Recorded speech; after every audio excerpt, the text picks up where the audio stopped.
Hello, Sad Marcus here, and this is my friend Vibrain. We're doing a collab. In fact, she sent me a box of manga to check out, read, and review. Now, I don't know what's in this box quite yet. We're gonna find out together. Now, this is part 2 of a 2-part video, and technically a 4-part video, because you're gonna see the manga that I sent her over on her channel. So please, go check out my friend Vibrain. She is one of my favorite YouTubers. I love watching her content. I really enjoy when new videos come out, and we're always communicating back and forth on YouTube and just, you know, supporting each other. So yeah, please check out my friend Vibrain. Anyway, I'm just as excited as you are to see what's in this box, so let's go ahead and get this thing opened up. But before we do that, if you enjoyed this or any of my other content, please do me a favor, click that like button on this video, click that subscribe button if you really enjoy it and you want to follow me and find out more, and of course turn on post notifications to know when I drop something new, though I generally drop new videos on Thursdays at 10:30 a.m. Eastern Standard Time. It really lets me know that you fox with your boy the long way, you feel me? And I'm gonna keep doing what I think I do best, at least delivering you that fire content that I know that you love. Anyway, let's get this box open.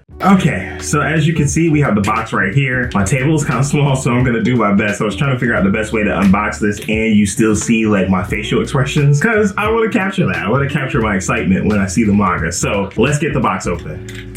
I definitely should have gone wireless mic for sure. And I had to take my glasses off because the light was just reflecting out of the lenses too hard. I can see well enough without it, so we'll be fine. All right. We got this thing open. It's the moment of truth. I'm so excited. Okay. Oh, we got a little note here. I hope you enjoy the 4 volumes I chose for you. I'm excited to see your reaction. Well, you're about to get it. Okay, first things first, Choking on Love. I actually thought about picking this one up, so I'm kind of excited to see this, and I don't know, I'm kind of excited to see this. Okay. Hibara, a single-minded art student with dreams of becoming a graphic designer, feels insecure about being ordinary to her peers. Gaku, a free-spirited guitarist from the same university, turns her world upside down after a chaotic encounter at a ramen shop. Hibara wants nothing more than to escape the disorder Gaku brings to her perfectly planned life. But as he slowly breaks down her walls, Hibara starts to realize that a little chaos might be just what she needs. Okay, graphic designer, guitar player, right up my alley. All right, next. Assassin and Cinderella. Okay, this is a little unexpected. I don't know anything about this, but let's see. Ninako is a spy blessed with cat-like charms. Her mission, seduce the ace assassin in a rival organization and expose her weakness. The problem, she's blown her cover before learning a thing, but rather than dispose of her, the target makes it a decent proposal. I am familiar with this one, actually. Okay, so I have never read this one, but I've watched manga recaps about it, and I actually love this series. I did not know it was out physically, so this is actually, yeah, good pickup. Good pickup. I did not know there were physical volumes of this, otherwise I would have been buying it because I freaking love it when I see the manga recap. I just watched that manga recap like a couple of days ago, honestly, and it didn't even dawn on me because they don't always put like the title immediately in it, so you just like sometimes like don't know. I'll listen to them like in the background or whatever. So yeah, actually thank you for that one because I wanted to read this. That's sick. I'm geeked about that one. Our next volume is the 7th Time Loop, The Villainess Enjoys, a Carefree Life Married to Her Worst Enemy. I know that Vibrain has been trying to get me to read this one for a while, like she's been talking to it, so I'm not surprised that she grabbed this for me. This is a pretty popular one. Every time Rishi turns 20, she dies and is reincarnated to the day she gets dumped. She has been a merchant, an apothecary, and even a maid. For her 7th life, she has one goal, to live a long and lazy life. But then she gets a marriage proposal from the Crown Prince, the man who killed her in her previous life as a knight. Despite her determination to avoid drama, here she goes again. So yeah, I'm kind of excited to read this, especially because she likes this one so much. So I'm curious to see what I think about it reading it. Now the last one I'm looking at, and I knew she was gonna give me this one because I said that I was interested in reading it, but I didn't want to pay $20 for it. That's so funny. The guy she was interested in was not a guy at all, aka Green Yuri. I figured she would grab me this one. Of any of them that I was gonna guess, I guessed that it would be this one because I had actually been wanting to read this, and it was just the price point that was super off-putting to me. Why would you buy me this Vibrate knowing good and goddamn well now I'm gonna buy the rest of these, and I'm spent $40 more on these goddamn books. Also, volume 1 has been difficult to get at my Barnes & Noble. At least it's like always out of stock of like volume 1 and volume 2 or volume 1 and volume 3. I don't know. They're always like hard to get, so that's the other problem. You guys probably know about this one, but fashionable and upbeat high schooler Aya loves listening to rock, but no one else seems to share her interest until she meets a cool, stylish employee at a CD shop. Dressed in black from head to toe, he has this air of mystery about him, and his taste in music is impeccable. Aya falls for him, not knowing her crush is actually her female classmate Mitsuki. For her part, Mitsuki generally keeps to herself and avoids standing out at school. But given that she sits right next to Aya, Mitsuki's all too aware of the other girl's feelings, and she's afraid to reveal the truth. So why does she find herself talking to Aya more and more? I'm excited to read this. I've heard nothing but good things about this book from people that I respect, so I'm excited to read it. After getting those all unboxed, the first two were definitely unexpected. I would say Seventh Time Loop, I just kind of forgot that she was trying to get me to read this. So that one was a little unexpected just because I wasn't thinking about it. Green Yuri, I kind of expected that one to come. But yeah, I am super excited. I think the one that I'm the most excited to read, there's not one. I don't know. I'm kind of excited to read all of them. Maybe Choking on Love, because I was interested in reading this anyway. Like, I had just seen it was coming out, and I feel like I had read the premise, though I forgot about it, by picking this up, but I just remember the title. I had seen the premise and I was like, damn, I might want to read that because I love romance, so that's my bag. But also Assassin and Cinderella, I just literally did not know the name of this manga, but I'm super familiar with this, but I've only done it through manga recaps, and I say all of the time that there's a ton of value in reading the actual books because those manga recaps are so bad. I mean, you could get the gist of the story if you could sit through how bad the AI is, but it's different reading them in person. And a lot of my favorite manga I found through manga recaps, so yeah, super excited about that. And of course, the guy she was interested in wasn't a guy at all. I've just been wanting to read this in general, so I feel like this was kind of a layup. You kind of cheated on this one, Vibrant. I ain't gonna lie, this was a layup. And Seventh Time Loop, I'm excited to read just because Vibrant swears by this book. She hit me up and was like, yo, you have got to read this. So yeah, I'm kind of excited to read this. I like reading stuff that my friends like and just seeing how I feel about them. So now we're gonna go and we're gonna actually read the books and see how we feel about them. So yeah, let's do it. Okay, so it has actually been a hot minute since I opened those initial volumes. I just had a ton going on, so I haven't had a chance to review them. But we're here now, and we're going to start off with Choking on Love Volume 1. And we're going to talk about this one and talk about some of my thoughts with it. But first of all, of course, we have to start with the synopsis. I have my trusty iPad here with all of my notes, so let's get it popping. So basically, Habara is an overthinking graphic design major in university, burning the candle on both ends, moonlighting at a popular ramen spot. She has dreams of making it big as a graphic designer, as most graphic designers do, I guess. I don't know shit about graphic design. But if you're a graphic designer, tell me down in the comments if you have dreams of making it big like Hibari. Now, Hibari's pursuit of perfection often just leads to cripple anxiety and her second guessing pretty much all of her work. She's currently also taking on more shifts at the ramen spot out of sheer guilt over one of the guys that work there quitting after she confessed to him. So she just thinks it is totally her fault. She made it so awkward for him that he had to quit the job, which is crazy to think that she's just taking on more work for that particular reason. But I don't know, it is what it is. At least she seems like a decent person. Into Gaku, not to be confused with Goku. He is not that cool or powerful, but dude's got a lot of charm. Gaku is the heartthrob of a popular and up-and-coming band that he is a part of and also the lead singer of. He is also objectively hot as hell. I'm a straight dude, but I can tell that this dude's pretty fucking hot, okay? It is what it is. Now, while he's at the very ramen shop that Hibari works at, she's taking a break, working on, some of her graphic design work in between, and him and his bandmates get into a little bit of a confrontation, basically about a graphic design for a flyer, and they end up bumping into her computer, spilling ramen on it, and damaging it. Now, the way he decides to handle this is waiting for her outside of work and being like, hey, you should come to my crib and do the rest of your graphic design work because we messed up your computer. Now, you can look at this one or two ways. You can look at it as like the sweetest thing in the world and super romantic and cool, or you can look at it as creepy. I fall somewhere between the two, but anyway, let's continue the synopsis. Now, we come to find out that Gaku also goes to the same college that Hibari does. He is a fantastic painter, actually. Very, very talented painter. I mean, I don't know. These perfect, beautiful artists in their tortured souls, and they manage to do everything perfectly well while I can't figure out how to make a good YouTube video. But more power to him because, you know, these people actually exist in the world. And he's a pretty fucking cool guy. Did I also mention that he's pretty fucking hot? Objectively, I hate this guy. Unobjectively, I love him. I don't know. I'm having complicated feelings about how cool he is. Now, as a result of this chance meeting, this unlocks an entirely new world for Hibari of love and circumstances and rock and roll. And boom, the two start hanging out and having hijinks and trying to figure out what they think about each other. Pretty cool story so far, honestly.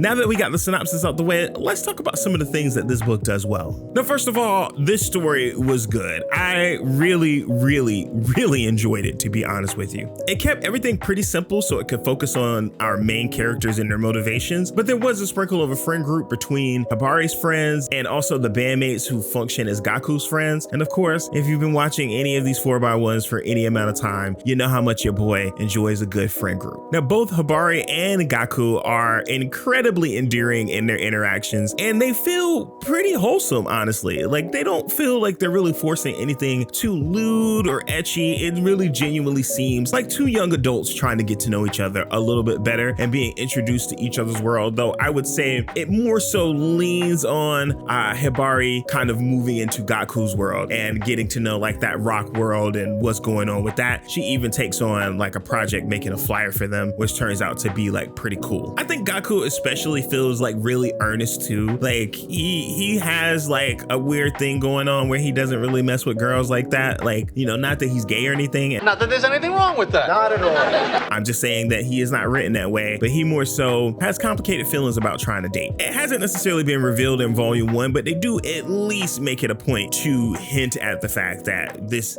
is actually kind of unique and special for him. Now, as a content creator who often suffers for the need to achieve perfection, even if all I tend to achieve is mediocrity, I could really relate with Hibari the most out of these characters. Just that constant need to do better and second guess your work and it causing you to miss deadlines or, you know, to feel like self-conscious about your work or not being able to look at it objectively and find like those points where you could improve or those things that you need to help you improve. I could relate to that completely. She's got skills, you know, she's got the skills to pay the bills, but I think sometimes her overthinking, and they do make it a point to kind of stress this, her overthinking can cause her work to suffer and for her to not find that really like sweet spot where, you know, where the work goes from good to great. And I think that's the thing that this book does well overall. All of these characters, for as hot and as beautiful as they are and as cool as they are and, you know, how aspirational the things that they do are, still manage to be very relatable and feel very down to earth. They feel like people that you could hang with, people that you want to spend time with. And I think that is especially important in these romance books, that you either have characters that are extremely unlikable and you are almost agnostic to like the hijinks they're going through. You're just kind of like watching the hijinks because you want to see what happens, but you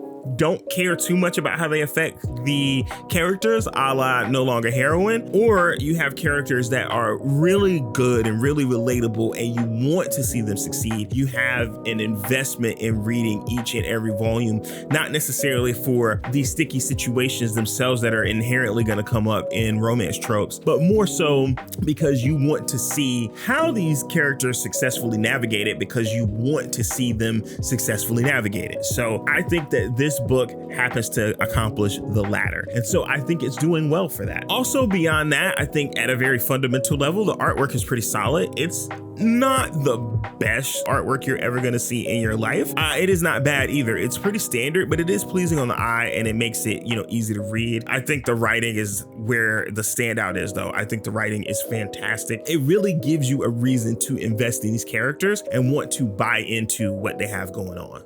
So I guess now it's time to talk about a few things that this book maybe doesn't do quite as well. Now, when I'm thinking about the things that it doesn't do well, there's not really much for me to critique. I think this is a very good first volume. It definitely lets you know your characters and their motivations, and it really gives you a reason to want to pick up the next one. In fact, spoiler alert, I did pick up the second volume, though I haven't read it yet. I had a lot to read, but I was invested enough that the day that I read it, I went to Barnes & Noble and I picked up the second volume, so kudos there. This is not the good section though, this is the bad section. So let's talk about the one complaint I had, and that is the paper quality. Okay, look, I don't complain too much about my manga and like the construction of the manga or whatever. I pretty much take what I get. I don't complain too much about bent corners or slight tears or anything. Like, it is what it is. At the end of the day, I'm gonna read it and hopefully I like it enough that I will read it multiple times and, you know, maybe damage it on my own. I don't know. However, I will say the paper quality of this book was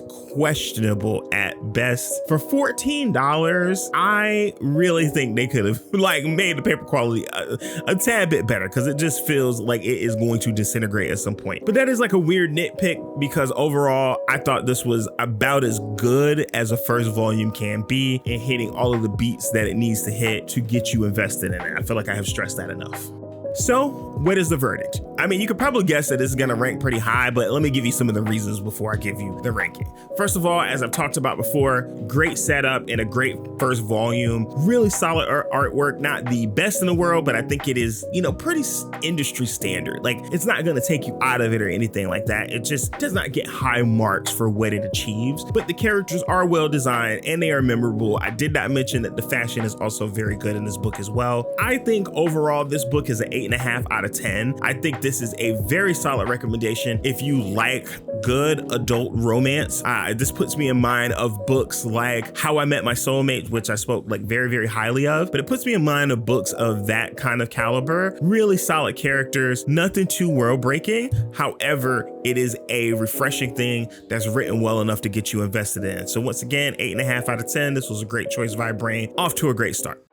So the next book that we're going to talk about that Vibrain sent me is The Seventh Time Loop, which is The Villainess Enjoys a Carefree Life Married to Her Worst Enemy. So this one, spoiler alert, actually surprised me a lot. It's one that Vibrain had been trying to get me to read for quite some time, mostly because of my love for Nina the Starry Bride. And so though I never got around to picking a volume up or like reading it online, she decided that she would take it in her hands and do it herself. So let's talk a little bit about what's going on in this particular book. So Rishi, I'm gonna call her Rish because I like Rish, okay? I used to know a girl named Larisha and I called her Rish, and you know, we had a cute little thing going on for a little while. Anyway, that's beyond the point. Rish is in the middle of having her engagement to the prince called off and exiled from her home country, and the only thing she could think about is getting it over as quickly as possible. It's not because she cares. In fact, quite frankly, she couldn't give two shits about this prince. Yes, I literally wrote that. You see, this isn't the first time that Rish has gone through this song and dance with this prince. It's, in fact, her 7th. She's lived 6 different lives after this breakup, each time taking a totally different path.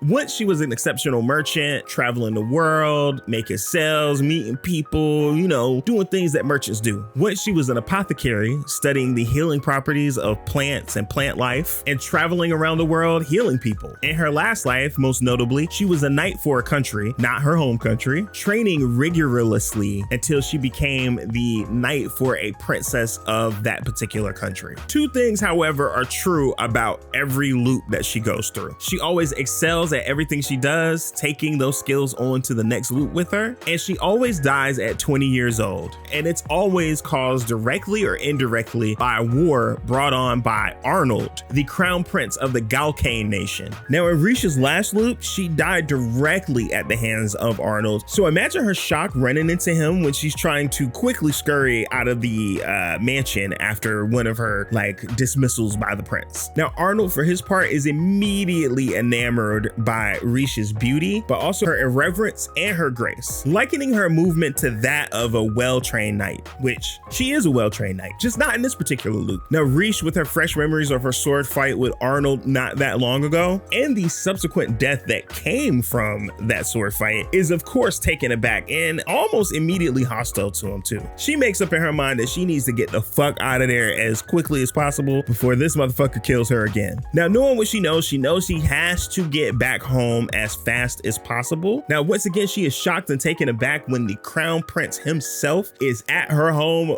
waiting on her with her parents, his mistress, and also right behind them is Arnold. And so she's like, what in the actual fuck is going on here? Like, I cannot wrap my brain around this because I am trying to get back to either one of my lives or start like another adventure. Either I want to do something I did before or I want to do something new, and these people are getting in the way. All I want is my shit. I can relate to that so much. Anyway, this turns into a big discussion where, of course, the crown prince wants to berate her because she did not give him a chance to do it. And Arnold actually wants to propose to her. And that is exactly what he does. He steps up and he proposes to Shhheessshhh. Now, this creates an interesting opportunity for her because she knows that she is supposed to die either directly or indirectly at his hands. With this knowledge, she's thinking to herself, okay, if I take this proposal, two things can happen for me. I can go off and live my best lazy life, but I can also maybe prevent this war from happening and in turn stop myself from dying at 20. And so she decides to take him up on this proposal. Now, this leads down a rabbit hole of these two getting to know each other a little bit better and finding out that they may have a little bit more in common than either one of them knew to begin with. Now, Shhheessshhh has a couple of conditions. She's like, hey, one, I don't want to do nothing at all. I want to chill. I just want to be in a castle doing my thing. Two, don't touch me without permission. I feel that, girl. Don't let that motherfucker touch you without permission. In fact, my girl from Red River should probably take a page out of Shhheessshh's book. Now, the prince for his part says, hey man, whatever, cool, I'm down with that. Let's do it. And so hijinks ensue. So that just leaves us with a few questions, which I always like to ask in these 4x1s. Is Shhheessshhh, one, gonna be able to stop the loops finally and figure out how to stop this war? And two, will she actually end up falling in love with Arnold, which I think is a very strong possibility because these two surprisingly have a lot of great chemistry. I guess we'll have to continue reading to find out.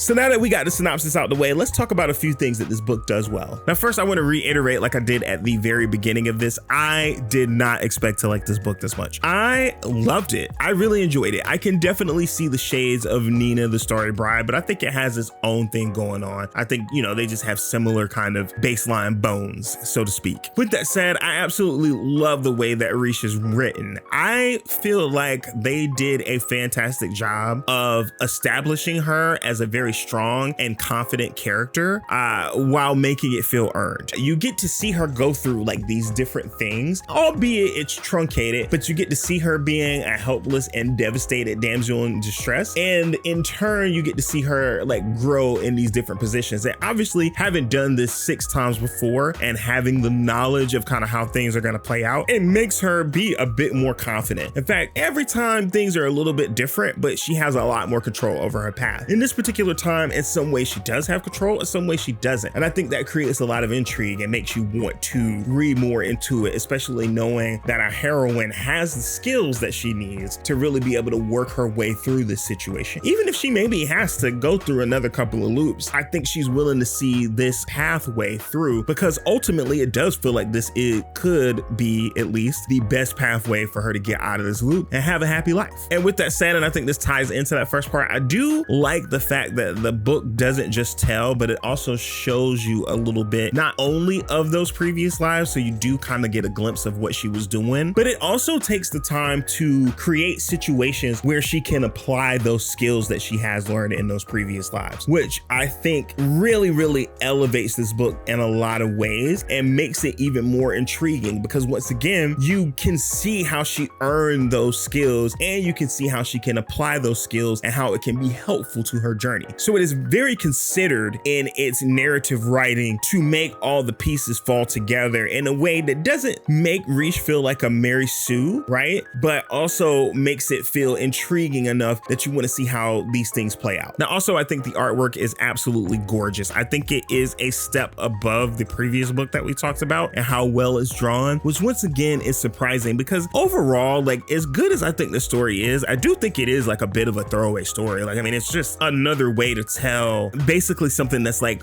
has its own kind of genre and set. I think that this could be kind of the pinnacle of that like villainess genre, which in my opinion, she's not much of a villainess, but we'll talk about that later. But I do think that the artwork is still a step above just some generic cookie cutter, kind of artwork. Shhheessshhh and Arnold both are very pleasant to the eye. They're both very beautiful to look at. They look like they work well together. I think there's some very dynamic facial expressions that go in there, and I like good dynamic facial expressions. I love just generally in manga how a character can go from being very beautiful and stoic to being kind of chibi cute, kind of cartoony looking. I do love that, and this book employs that, but I think overall it does a great job of just really making the characters look good and striking and stand out. At least the ones that they want you to care about. The ones that they don't want you to care about can look a little generic and goofy, but that's just the nature of the beast, right? Now that we went through a few things that I really liked about this book, let's talk about some things that I didn't like quite as much. Now, I do think as much as I loved Shhheessshh's character, I felt like we didn't really get too much of Arnold. Not enough to really care about him, at least in the first volume. Now, that's not to say that we won't get more later on, but I would have liked to have seen something to make me really be invested in this that isn't all about Shhheessshh's thoughts and feelings, right? Like just something, maybe a twinge, a look into his motivation as to why he started this war. Once again, these are things that I am expecting to come later on in the book, but I think maybe even like a little bit of foreshadowing or something to give him some type of characterization so that we can buy in other than his connection to Shhheessshh. However, that's a small thing. It's a bit of a nitpick. I think overall this first volume is really, really well written. And I think, sometimes when you're writing these types of books, there's a tightrope that you have to walk, and you have to figure out what's going to be the most important to you as a writer. What is the most important thing that you want to communicate to the characters? And I guess right now, at least in volume 1, the most important thing to communicate was like Shhheessshh, her thoughts, her background, what's going on with her, and how she's going to affect the story. And I'm assuming that at some point in time, we are going to get the pleasure of finding out Arnold's motivations. And honestly, I am looking forward to that because he does have at least the bones of a great character, though this could go one or two ways. He could either be like a vanilla cookie cutter character that is just used as a springboard for Shhheessshh to accomplish what she needs to accomplish, or he could be a fully fleshed out, his own character who has his own motivations that we get a glimpse into. And for better or for worse, I'm excited to see which way it goes. So with that said, what is my verdict? Well, once again, this is another one you could probably figure out off the bat if you watch any number of these 4x1s. I enjoyed this book overall. I mean, I enjoyed it a lot more than I thought it would. It's not that I didn't think I would enjoy it, but I was really heavily invested in this book almost from page 1, which doesn't always happen in first volumes. Usually they start heating up around the middle to the end of the book, but I do think it has a great premise. I think the time loop thing really adds a level of refreshment to it, and I'm sure this is not the only book that uses kind of like a return by death type scenario for like this exact thing, but I think this one's executing it well. This is the only one I've read, and I think it's executing it, fairly well. I think Shhheessshh is the strong point of this book. I think she really, really is carrying almost all of my investment in it, but I don't necessarily think that's a bad thing because she is turning out to be a great character. I am totally invested. I am looking forward to reading volume 2, though I have been having some trouble finding it here in my city, so I'm probably gonna have to order it on Amazon or Barnes & Noble or something like that. But with that said, with all of the stuff left on the table for me to find out in this book, I'm gonna give this one a 9 out of 10. I thought it was a great book. I would highly recommend this one. Buy it. It's a great book. 9 out of 10. Definitely recommend buy it. This was a great one, Vibrain. You were right. I would enjoy it. I enjoyed it. Okay, our next book that we're going to be talking about that Vibrain sent me is Assassin and Cinderella. Very, very simple title. Little cute kind of pink cover. So yeah, super dope. Now this one I was actually familiar with from manga recaps, but I had only ever listened to this book. I'd never actually read it. So it was cool kind of getting a copy of it and reading it. You'll probably see from my excitement that I was pretty geeked to be getting this because I'd never read it. I've never literally seen the panels. I've I've only ever listened to it in my headphones, period. Like, you know, I got YouTube Premium, okay? I pay for YouTube. I can listen to stuff when I'm not watching it. And a lot of times this one would pop up on the up next and just play on its own. So I'd never really seen what these guys look like. So it was definitely cool, kind of peeling back that curtain of a story that I've probably heard at least 5 times now. But I do always say there is a big difference between reading a manga yourself and listening to one of those shitty AI recaps. And I definitely had a little bit of a different experience reading this versus listening to it. So let's talk about it, starting with the synopsis. Now, Neneko is a spy who is tasked with keeping tabs on an assassin by the name of Omi, and she does this by getting incredibly close to him, close enough to start a actual relationship with him. Now, Neneko sets out to be the perfect girlfriend for him. She uses her reconnaissance skills to figure out exactly what type of girl he would like and tries to mimic that as best she can. Now, little does she know, Omi is already onto her scheme. He knows exactly what she's about. He knows that she's a spy. Like, he pretty much pulls her card pretty early on in the book, actually. And it goes without saying, Omi is portrayed as probably one of the most talented assassins of his very mysterious organization. Now, Neneko, having been outed, is expecting the worst. She thinks Omi's gonna kill her, but he has a different proposition. Instead of just pretending to be his girlfriend, why not become his wife, right? He's like, hey, look, I'm gonna keep it real with you. I know everything about you. However, I still love you. I still wanna be with you. I still think you're super cute. So you can go ahead and you can marry me and you can spy on me as much as you want to. In fact, you'll be right next to me, and then your organization will never know that you've been found out, right? And you can get all the information that you need to stay alive, and I get to be with you. So it's a win-win for everybody. Now, Neneko is initially hesitant of this. She thinks that Omi has kind of ulterior motives, like he's trying to get something from her. That is not entirely clear in this first volume. However, she decides to go along with it because, in her opinion, it's her best way to stay alive. Now, they do actually end up getting married, and a bunch of hijinks ensue, including Neneko having to fear for her life a couple of different times, but it wasn't at Omi's hands because Omi is actually like a pretty sweet and genuine guy when it comes to Neneko. He seems like he really wants to be with her. Or does he? And that leaves us with a couple of different questions. First of all, is Omi serious about being in a relationship with Neneko, right? Also, what's up with Neneko's organization? Because we never really get to see anything that's going on with them. We only get glimpses of like her past, but like what's up with her and why does she need to know what's up with Omi? And most importantly, will these two have a budding romance? The one thing that we actually want to get out of this book. I guess we'll have to keep reading to find out.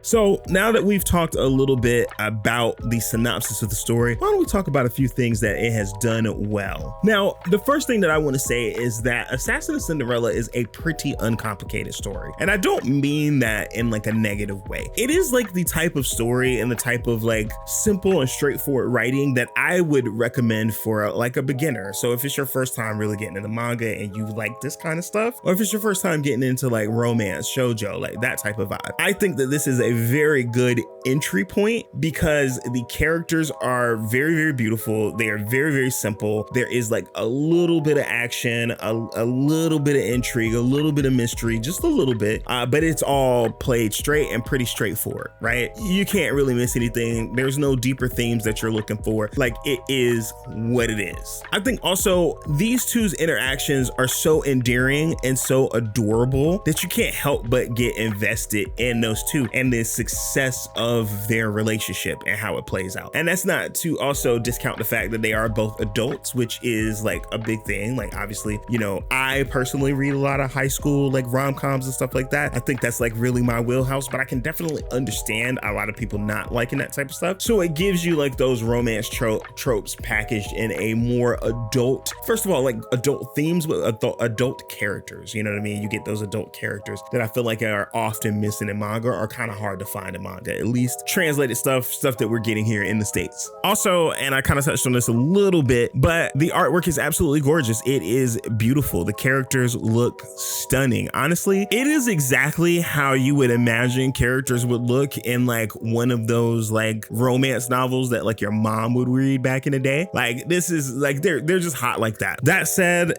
there are some things that I did take, I don't know, issue with, maybe some nitpicks or some critiques that I had of this particular book. And I would say the biggest thing that turned me off was the simplicity of the story. I think there's a lot of potential for something a little bit more complicated, and I think they decided to do things very surface level. For a more advanced like manga reader like myself, like obviously like it's cool to turn your brain off and be able to like read some surface level stories, and I'm not saying that, you know, I'm opposed to that, but I definitely think that the premise itself leads itself to have maybe a little bit more going on than it does, right? You have two opposing organizations who seem to really want information on one another, and they're using their operatives to get that particular information, which I think is like intriguing in and of itself. Like I definitely think we could have gotten more glimpses of like these organizations and like what they have going on with them. Now with Ami's organization, you do get like a bit more of a glimpse of them, but it's still like very surface level. It's only really in service to push the narrative of those two forward. You know, I think if you're gonna have like that type of stuff, because they could have been an assassin and a spy with no real connections or affiliations, right? And we could have just focused on those two. But even then, like it doesn't feel like they use any of the skills associated with their professions for like the plot themselves. You know what I mean? They just seem like set dressing. So that's like why I say this is like a great beginner manga, right? Like there's nothing too complicated. Like you could just get invested in the story and kind of learn the tropes, because they are going through like those standard romance tropes. So you can kind of learn the tropes, especially the ones that are like more centered around like adult romances, because the tropes in adult romances and the tropes in like high school romances are a little bit different, you know? I mean, obviously there's going to be more you can do with adults than you can do with kids. I mean, it is what it is. But like, yeah, I think it's a good way to get to know that. But I think for like us more advanced readers, it does leave us wanting more. Yes, you have the ability to turn your brain off and just say, you know, fuck it. I'm just reading it because I think the characters are cute and the story is on its face, all of the tropes that I love. And I think that's the perspective that I'm kind of taking with it. But I also think that there's just so much left on the table that could have made this story a little bit deeper than what it was. That's all I'm saying. But overall, everything else about the story was very, very solid.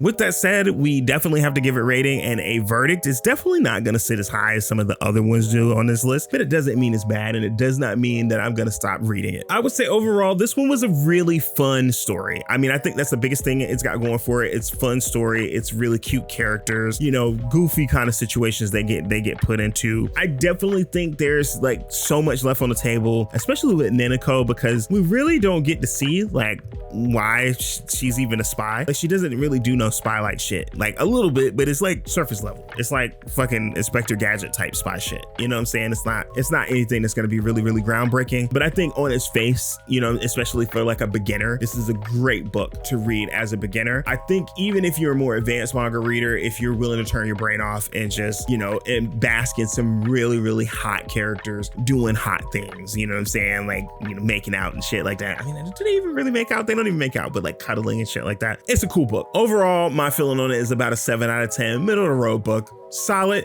not my favorite on the list, but I can definitely understand why Vibrain would have sent this particular one. Okay, and now we have reached the final book of this particular 4x1 of books that Vibrain sent me, and it's gonna be the Green Yuri. That guy she was interested in wasn't really a guy at all. And spoiler alert, I fucking love this book. I thought Green Yuri was great, and the biggest thing keeping me from buying this to begin with was the price point, because this one is a whopping $20, and I damn sure did not want to spend $20 on this book, especially when it's, you know, she not that thick. She not that thick, and I like my $20 girls thick. Like thick. That's beyond the point. What we're gonna do now is talk about, you know, the synopsis and what's happening in this book, of course. So Aya, a cute and popular Geru, has a secret obsession. She's absolutely enamored by Western rock music. Bands like Nirvana and the Foo Fighters dominate her playlist. But she has a problem. None of her friends can relate to her taste in music. So she decides to start frequenting a local record store. It's a callback to another time where their shelves are inundated with like vinyl and CDs and just everything music related, with like a really strong focus on Western music. And when I say Western, I don't mean like, you know, horseback riding and all that shit. I mean like stuff that comes from like America, Europe, like that type of stuff. Here she finds her crush, a cool and mysterious guy. Now he's one of the workers at the store, and he always has the best recommendations for Aya. I know some of you can relate to this. Like, there's definitely been at least one person watching this video that has like continually gone to a store because, I mean, of course they have something that you're interested in, but it ain't just the product, okay? It ain't just the product. It's somebody that you looking at and you like, ooh, wonder what you doing later. You wanna hang out with me? That's the nice way of saying it. He turns out to be the one person that Aya feels like she can really share and celebrate her like passions for Western music with. In turn, Aya finds herself dropping into the store more and more to have more interactions with this really cool guy. Now, on the other hand, you have Mitsuki, who is one of Aya's classmates that sits directly beside her in class. And Mitsuki couldn't be any more different than Aya and her friends. She's quiet, she's withdrawn, and she never really feels like she could fit in with pretty much anybody or any group. She herself is as enamored by Western rock and roll as Aya is, and it reflects in her personal taste and her style. When she's in school, she's your standard gloomy loner, but when she's outside of school, she's a really cool and mysterious rocker chick, often spending her time working at her beloved Uncle Joe's record store. You see where this is going? That's one of the few places she really feels like she can be her authentic self, to be honest. And she can dive deep into the music that she just loves and talk to people about that music and make recommendations and, you know, just be engulfed in like her hobby. Until one day, Aya walks into the store and Mitsuki immediately recognizes her as her desk mate. Now, though she's eager to help her, she really does not want Aya to know exactly who she is. Now, the two grow closer and closer through their interactions at the record shop until it reaches a boiling point where Aya actually finally discovers exactly who Mitsuki is. So now that the cat is out of the bag, how will this affect their relationship going forward? Will Aya be able to accept the fact that the guy that she likes really isn't a guy at all? You see what I did there? And will Mitsuki really come out of her shell and become more willing to interact with Aya and her friends and the other people around her? And how will Aya handle her feelings for Mitsuki now that she realizes that she's not a guy? I don't know. There's really a ton to look forward to in this series. So now that we got the synopsis out of the way, let's talk about what I liked about this series. Now, first of all, I gotta say, this is a very refreshing premise. I happen to really like music. In fact, I talk about all the time how I like manga about music, about making manga, anything with the creative process. And though they are not really creating anything in this particular book, it's still really cool to see kind of a Japanese perspective on Western music kind of bleed through on this, and seeing how like these, you know, how people that are into more traditional Japanese music, or not even traditional, but like music that comes out of Japan versus like how they view the music that comes out of the West, and how it is like, I guess, a little bit more of a, I don't know, like the feeling is like, oh, I'd rather listen to Japanese music. Like, why are you listening to this? So that's like a really cool take on it. Beyond that, I love these characters. I think they're both adorable. I think they're both dumb as hell. I think Mitsuki especially, dumb as hell might be a little harsh, but I definitely think it's not that serious, bro. I mean, they're in high school, so it's totally understandable for, you know, both of them, especially Mitsuki, to have, you know, their insecurities. You know, Mitsuki being like not the traditional kind of cute girl. I can definitely see how that would cause some insecurity for somebody. So I'm not trying to take anything away from that, but a lot of stuff could be solved, or at least, you know, approached if they would just communicate with each other. Once again, especially Mitsuki, who is not one to sit down and have a conversation. She will run from a conversation if she's got to have it. I feel that. But I definitely think as you get towards the end of the book, she does start to open up just a little bit more and communicates a little bit better. So I appreciate that about her. I also think the artwork, and especially like the green paneling, is really cool. It's a nice touch to it. Now, this does remind me of another book that I didn't read. I did flip through, but I was picked up. But I think just that particular thing reminds me of that one, about the invisible guy, his fiance or something. But I know it has like those blue pages or whatever. So it's a similar thing they're doing. One thing I could say that I enjoyed about the way this particular thing was executed, though, is that I love the fact that it's not just a gimmick. I mean, don't get me wrong. For the most part, the green is a gimmick, but they do kind of pop it it in places so that it just makes like a character pop off the page more. So I think that's a very interesting use of the gimmick. Once again, I don't know if it invented the wheel or anything. This is my first time really reading a book that implements this type of gimmick, but I will say I think it is kind of cool for me the way that they're using like that pop of color, and I think it kind of keeps your eyes like focused on the panels. And speaking of the panels, I think these panels are some of the most dynamic panels I have ever seen in a slice of life manga. There are just so many dynamic panel cuts in this thing, and just I feel like the mangaka is just filling up every single panel with something of intrigue. Sometimes it gets a little overwhelming, I'm not gonna lie, but like for the most part, it just creates a better reading experience. It's just like really feeding the eyes. And so I really appreciate that about this book a lot. I do think it is absolutely adorable and cute, and just a great, fun, breezy read that really has a lot of depth in the things that it's trying to accomplish. So I definitely enjoyed this book in that way. So if there's gonna be a good, you know there's gotta be a bad. And you know, there's not really much for me to complain about in this book. For the most part, I enjoyed it pretty thoroughly. I thought it was like a great book. If I were to have any complaint about anything in this book, my biggest complaint about this book is not any of the content at all. It is the price tag. $20 for this fucking book, for this like, and it's a great, fantastic book, and I get the pop of color, but $20 for this skinny ass volume is so much to pay. It is a lot to commit to, especially if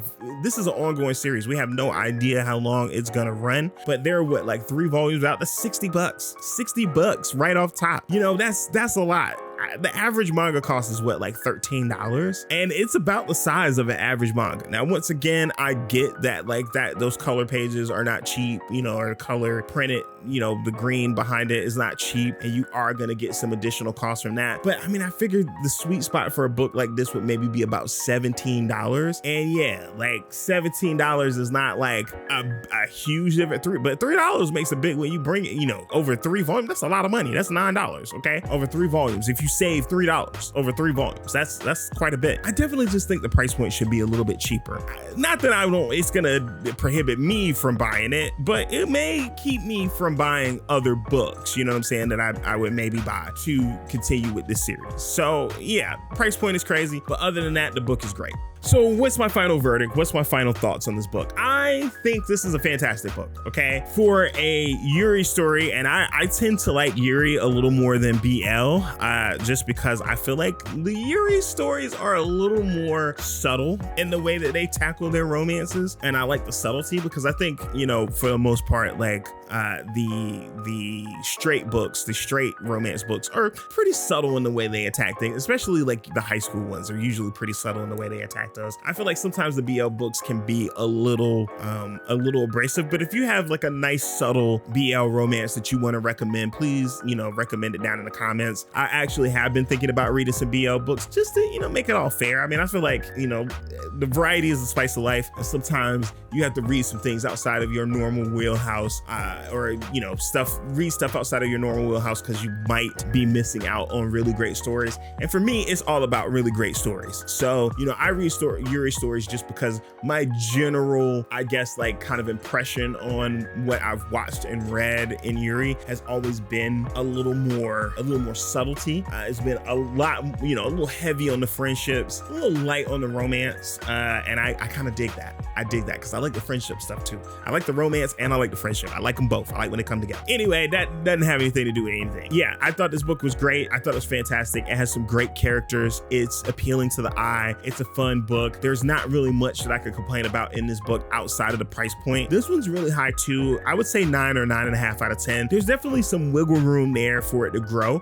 But I think, you know, if it stays on the path that it's on, if the writing stays at the high level that it's at right now, then we are in store for a treat of a romance. And I definitely know that Vibrain bought this for me because I was like, I am not paying $20 for this book. I know she bought it because I'm not, you know, I was like, I'm not paying $20, but I'm gonna fault you for this, Vibrain, because now I'm gonna buy the rest of these and it's gonna cost me a lot of money and I'm salty, so I'm just gonna blame you for it. All right, yeah, I got my little Barnes & Noble thing going on that's gonna get it down to about $18 a volume, but that's beyond the point, okay? You have unlocked a door that I can't close now. I have to buy the other volumes. I almost bought volume 2 like 2 weeks ago, but I had so much manga continuing from other series that I was on. It was like, this is $20. I can't buy this right now, but I will be picking up other volumes from this eventually, so it's gonna happen. So yeah, I would say 9 or 9.5 out of 10. This is a pretty highly rated series for me. I think it's great. If you have been avoiding reading a series, whether it be the price or the subject matter or whatever, this is a fantastic series with some great characters. And some great artwork too. Forgot to say, the artwork's fantastic too. I would highly recommend you pick this up. Anyway, so that's the last book that we're reviewing. So let's get into that outro. All right, there you have it, my friends. Exactly what I thought about the 4 volumes that Vibrain picked up for me. All of them were pretty good. If I had to pick one that I liked the most, I'm gonna probably say 7th Time Loop. It's just something about that one just continually sticks in my brain, which is the one that I'm having the hardest time finding a volume 2 for, but you know, maybe I'll just read it online. But I enjoyed that story that much that I want to keep collecting it. I did enjoy Choking on Love though a lot. I did buy volume 2 of that, so yeah, that one was a great one as well. If I was to say one that I liked the least, is probably going to be Assassin and Cinderella.